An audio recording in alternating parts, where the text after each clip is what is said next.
Apakah kalian pernah membeli es putar? Dan apakah kalian mengetahui cara pembuatannya serta cara mempertahankan kondisi es tersebut? Indonesia merupakan negara tropis yang memiliki suhu tinggi saat siang hari. Ini menjadi suatu tantangan bagi penjual es putar untuk dapat mempertahankan suhu es yang dijualnya.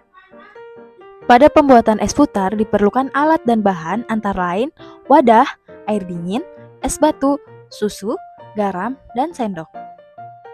Adonan es krim ditempatkan pada wadah yang terendam es batu dan air yang telah diberi garam dapur sambil diputar-putar. Nah, garam ini berfungsi untuk menurunkan titik beku larutan, sehingga terjadi proses perpindahan kalor dari adonan es krim ke campuran es batu dan garam. Proses tersebut menyebabkan adonan es krim membeku dengan titik beku beberapa derajat di bawah titik beku air murni.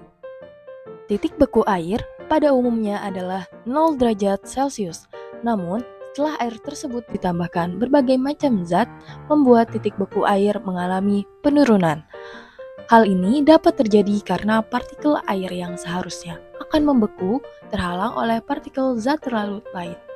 Oleh karena itu, terjadi penurunan titik beku pada larutan garam dan es krim. Garam diperlukan dalam pembuatan es krim dikarenakan garam memiliki sifat hidrofilik yang dapat memikat larutan air.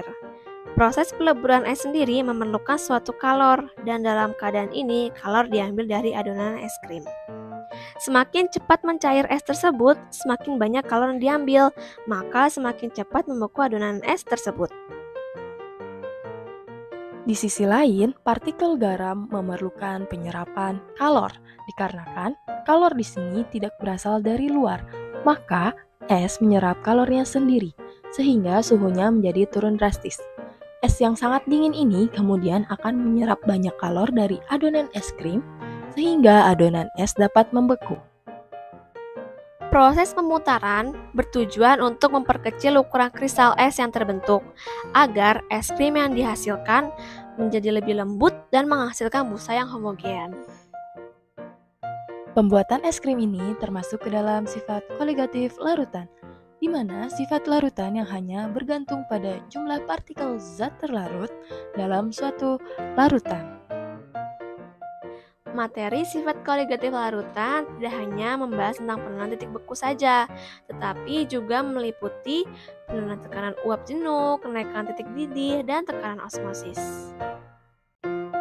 Nah, sekarang kalian tahu kan bagaimana pengaruh penurunan titik beku terhadap pembuatan es krim?